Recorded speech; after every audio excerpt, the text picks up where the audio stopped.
welcome to Freedom Central in the belly of the European Union beast. I'm a British journalist, but nowadays I live most of the time in Jerusalem.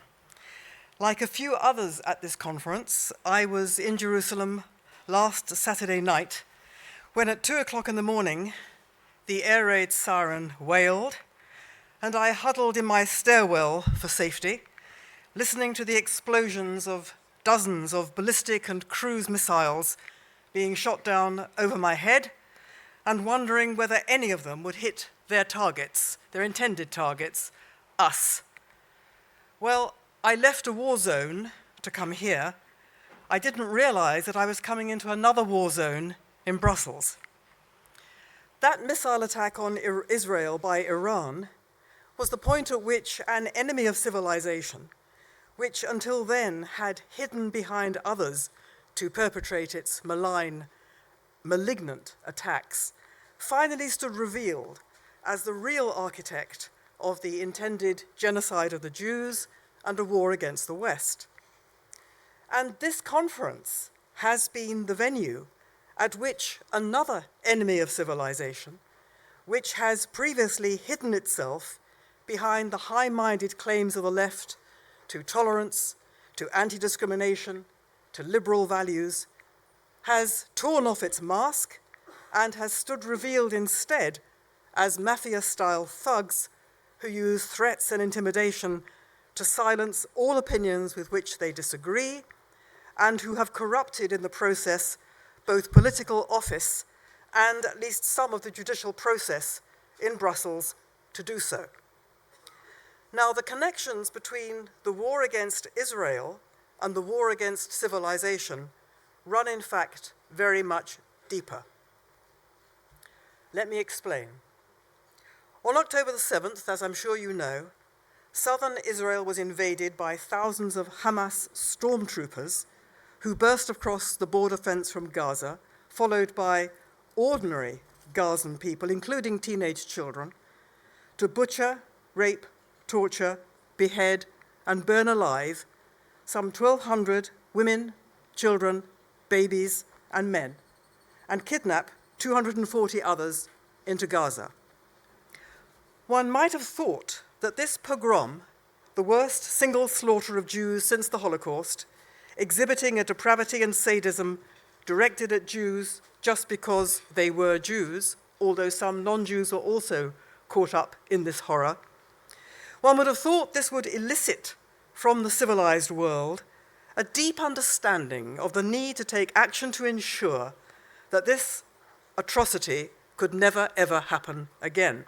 And this was particularly urgent since Hamas declared that they would repeat such attacks over and over again until Israel was destroyed and every Jew was killed. But in fact, the overwhelming horror and revulsion at Hamas in the West lasted no more than a day or so. Instead of sympathy for the Jewish people, a tsunami of anti-Semitism started to roll across Britain and the West. Even while the slaughter in Israel was continuing, the first exultant Muslim demonstrations started up on the streets of British cities. Ever since then, there have been regular, huge demonstrations on the streets, screaming for holy war, the destruction of Israel, and death to Jews, with shouts of jihad, from the river to the sea, Palestine will be free, and globalize the intifada.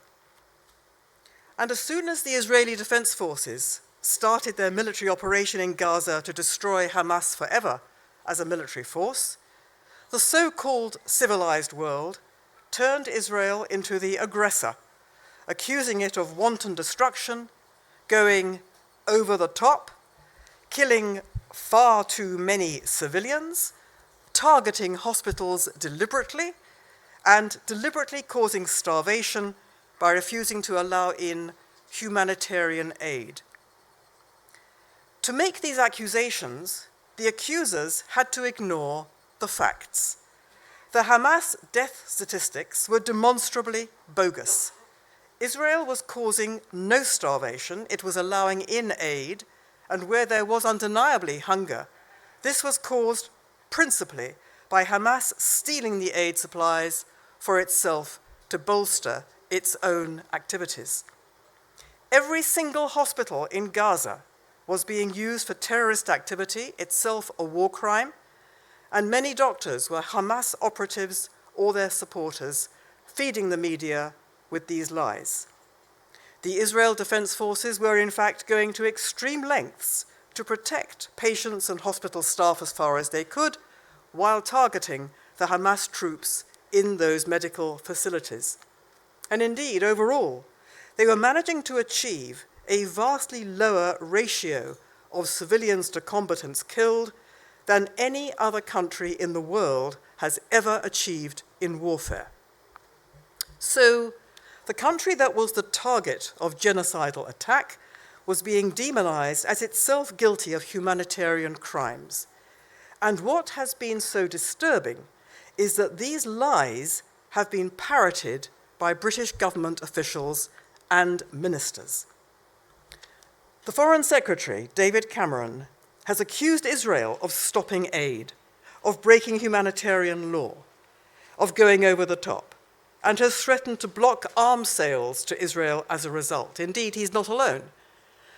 The cabinet, conservative ministers, have been split, with a number of them wanting to stop arms sales to Israel, Israel engaged in a desperate battle against a genocidal enemy.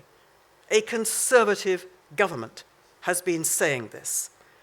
The United Kingdom voted with Russia and China at the United Nations for an immediate and unconditional Ramadan ceasefire, which would have enabled Hamas to regroup and recover.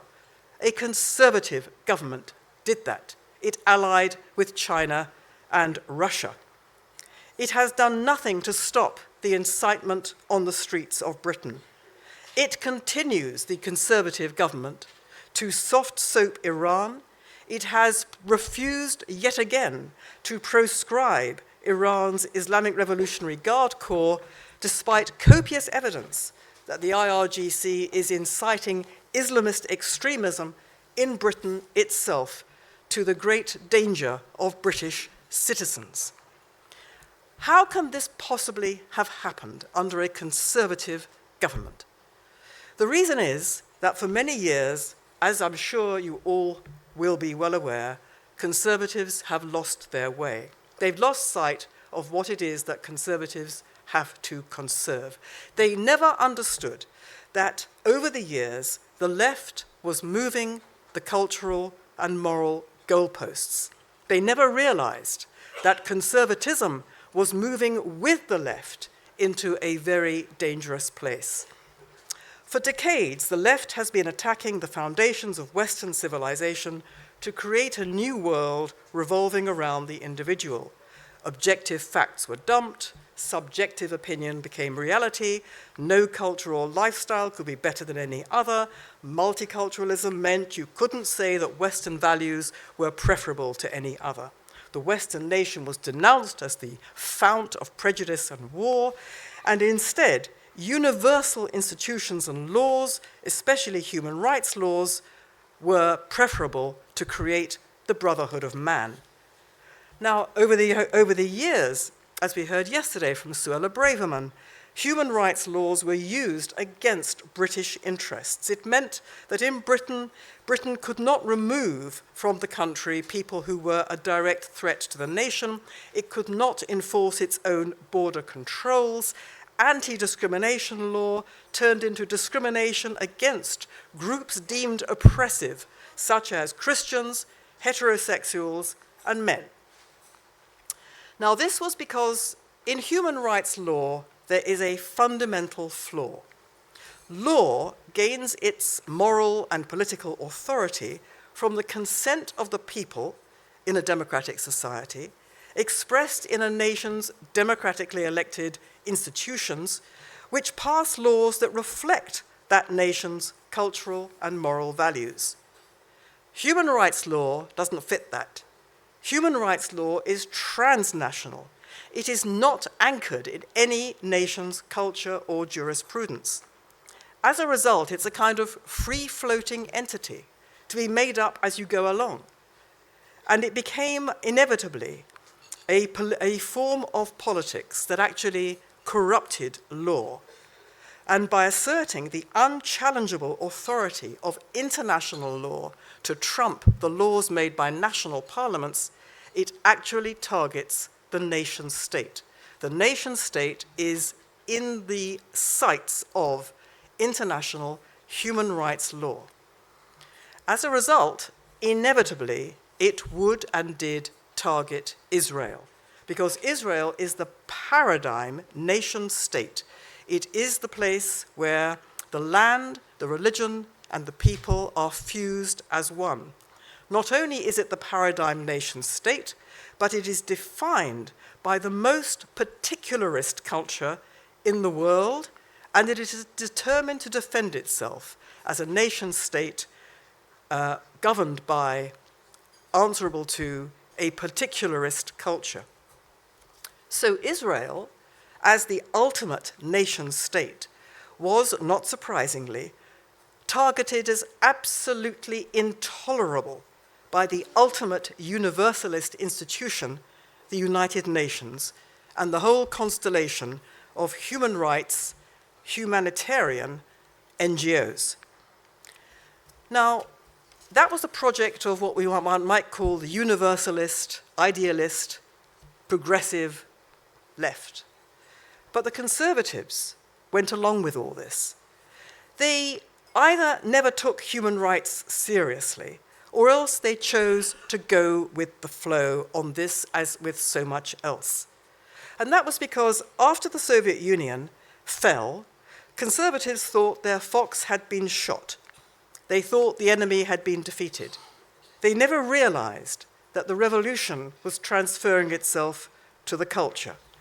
The Conservatives also thought universalism was pretty good. I mean, they liked making money from multinational corporations.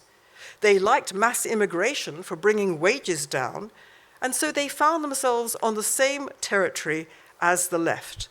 What really mattered, they thought, was economics, liberty, and shrinking the state.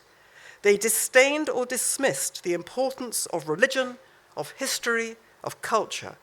They hung their hat on liberty without understanding that real freedom only exists within structures of authority and tradition. Get rid of authority and tradition, get rid of those structures, you don't get liberty, you get anarchy and the rule of the strong over the weak, which is precisely where we are now. To those Conservatives, the nation just didn't get a look in. They never opposed mass immigration. They presided over an explosion of mass immigration in Britain. They never opposed human rights law. To this very day, they're having absolute hysterics, the Conservative Party in Britain, over the very thought that Britain might come out of the Convention on Human Rights. They never confronted the growth of militant Islam in Britain and the threat to core British values from this, such as freedom of speech, the rule of one law for all, or equality for women.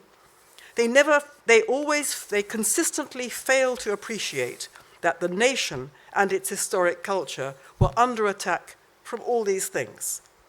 Now, we saw the revolt against this with Brexit.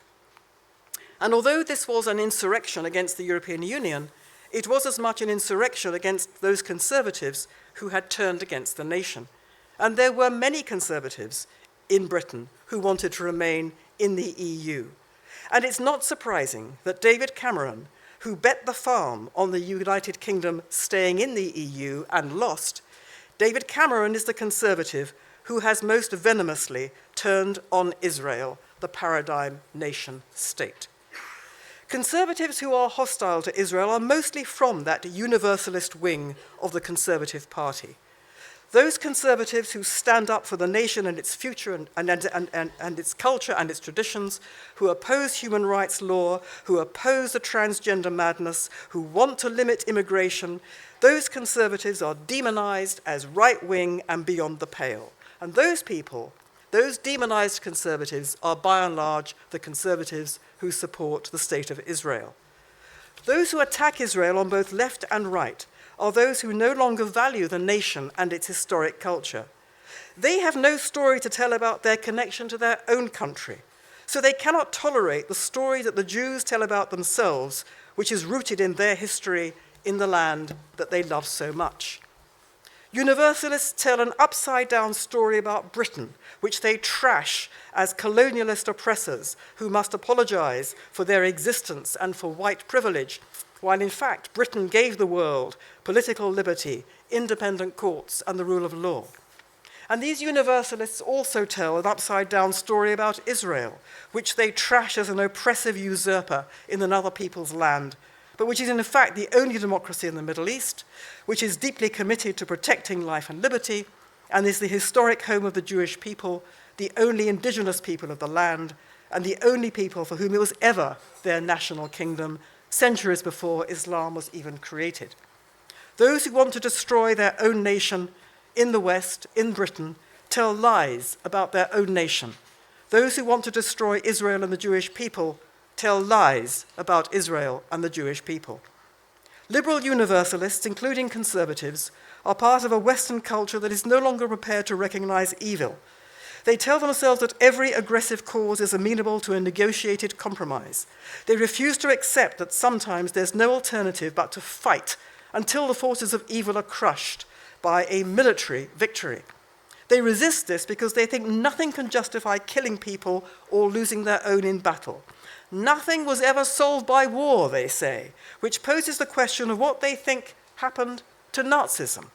For them, defending their historic culture isn't worth the ultimate sacrifice, since they are busily dismantling that culture themselves. Making the world safe for their children isn't worth the ultimate sacrifice for people who are increasingly refusing to have children at all, out of despair or indifference, or to save the planet. Destroying their past and denying their future, they live only in the moment. Up against an Islamist enemy which draws its power from living in the 7th century and has correctly sized up the West as a vacuum waiting to be filled, the West will therefore lose. Here's the thing. Israel is under existential attack at the moment on 6 simultaneous fronts. Which do you think has the greatest prospect for survival? The state of Israel or the West? The West is not reproducing itself. It is literally dying out. It is importing people from overseas to do essential jobs and services, many of whom intend to conquer it for another future altogether. Israel is the only developed nation that has a healthy replacement birth rate, just under 4 children per woman. The usual alibis don't apply. Its women overwhelmingly work, and it's not just the ultra-Orthodox having vast families. A few years ago, a researcher asked Israelis in secular, affluent North Tel Aviv why they were all having 4 children. After they said because they were well off and because it was fashion and everyone was having it, they actually said, when the researcher drilled down, they said, it's our duty to make the nation. As soon as the October 7 pogrom became known, Israelis from all over the world left their jobs, left their studies, left their families, and flew to Israel to fight the Hamas. The IDF call-up generated an estimated 150% response. Israelis were demanding to serve, even though they were considered too old to fight. So many volunteered for combat duty that the IDF didn't have enough basic equipment for them all. Their morale has remained sky high in unprecedentedly perilous military terrain. They were forced to fight simultaneously in Gaza, overground and underground in the fiendish network of tunnels constructed by Hamas. Their morale was sky high because they knew what they were doing and they knew what they were. They were fighting to save their nation because they loved their nation, they valued their nation, they identified with their nation. They were fighting also to honor the sacrifice made by the generations who'd come before them in previous pogroms and slaughters and exterminations. They knew what they were because their identity was rooted in their nation and its history. They knew they were defending civilization against barbarism. A few weeks ago, when a British general suggested that in order to bolster Britain's much depleted, dangerously depleted defences, conscription should be reintroduced, that suggestion was greeted with undiluted horror. Nobody could imagine anything worse than defending their nation. Love of nation is denounced by universalists as nationalism. Nationalism is said to be ugly because it entails prejudice, bigotry, and hatred of other cultures. This is, of course, particularly rich, since universalists who make these claims lead the pack in Jew hatred and bigotry against Israel. Universalists denounce as the far right all those who want only to maintain their culture. In fact, universalists on both left and right all lack any anchorage in a culture they can call their own. The neo-Nazi far right consists overwhelmingly of misfits who, for one reason or another, feel excluded or shunned by society. Their so-called nationalism is not based on love of their country, but on hatred and grievance, which causes them to destroy anyone who is not like themselves, of whom the Jews are their principal target very often. In universalist circles, in left-wing circles, among people who may define themselves variously as left-wing, liberal, or even conservative, there is a strong correlation between those who despise Israel and those who, rather than being alienated from their nation like the neo-Nazis, want nevertheless to transform the nation into their own image. It is therefore the radically deracinated on both left and right who are prone to hatred of Jews, and those who no longer feel they have somewhere to call home are often bitterly resentful of the Jews who have a land they can indeed call home.